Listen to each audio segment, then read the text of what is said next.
அஸ்ஸலாமு அலைக்கும் ஃப்ரெண்ட்ஸ். நெய் பைங்கன் ரெசிபி வந்து எப்படி செய்கிறதுன்னு பார்த்துடலாம். அதாவது கத்திரிக்காயும் தயிரும் வச்சு ஒரு ரெசிபி வந்து எப்படி செய்கிறதுன்னு பார்த்துடலாமா? வாங்க. ஒரு பிளேட் எடுத்துக்கலாம். அதில் வந்து மஞ்சள் தூள், மிளகாய் தூள், கொஞ்சமாக வந்து கரம் மசாலா, கொஞ்சமாக வந்து ஜீரகத்தூள், உப்பு இது எல்லாமே சேர்த்துட்டு இந்த கட் பண்ணி வச்சுருக்கிற கத்திரிக்காயும் வந்து சேர்த்துட்டு நல்லா வந்து மிக்ஸ் பண்ணிக்கலாம். மிக்ஸ் பண்ணிவிட்டு தவா நல்லா ஹீட் ஆன பிறகு ஆயில் சேர்த்துட்டு அதில் வந்து இதை வந்து 2 பக்கமும் நல்லா வந்து ஃப்ரை பண்ணி எடுத்துக்கலாம். இது வந்து நான் வந்து ஒரு சேனலில் தான் வந்து பார்த்தேன். இது பார்த்தோன்னே எனக்கு வந்து டெம்ப்டிங் ஆகிடுச்சு. இது சாப்பிட்டே ஆகணும்னு சரின்னு நானும் வந்து ட்ரை பண்ணிட்டேன். இந்த ரெசிபியோட பேர் வந்து எனக்கு வந்து தெரியாது. உங்களுக்கு தெரிஞ்சிச்சின்னா கமெண்ட் பாக்ஸில் கமெண்ட் பண்ணுங்கள். இந்த ஃப்ரை பண்ணது எல்லாமே வந்து எடுத்து வச்சிடலாம். அதுக்கப்புறமா வந்து ஒரு பவுலில் வந்து கர்டு சேர்த்துட்டு நல்லா வந்து பீட் பண்ணி எடுத்து ஒரு சைடில் வந்து வச்சிடலாம்.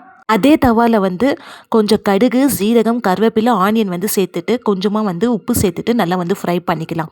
அதுக்கப்புறமா ஃப்ரை பண்ணி வச்சுருக்கிற கத்திரிக்காயை வந்து கர்டு சேர்த்துட்டு ஃப்ரை பண்ணி வச்சுருக்கிற ஆனியன் வந்து மேலே வந்து சேர்த்து சாப்பிட்டு பார்த்தீங்கன்னா செம்ம டேஸ்ட்டாக இருக்கும். நீங்களும் இந்த மாதிரி வந்து ட்ரை பண்ணி பாருங்கள். நம்ம சேனலை பிடிச்சிருந்தா லைக் பண்ணிக்கோங்க, மறக்காமல் சப்ஸ்கிரைப் பண்ணிக்கோங்க. இனி அடுத்த வீடியோவில் சந்திக்கலாம். பாய்.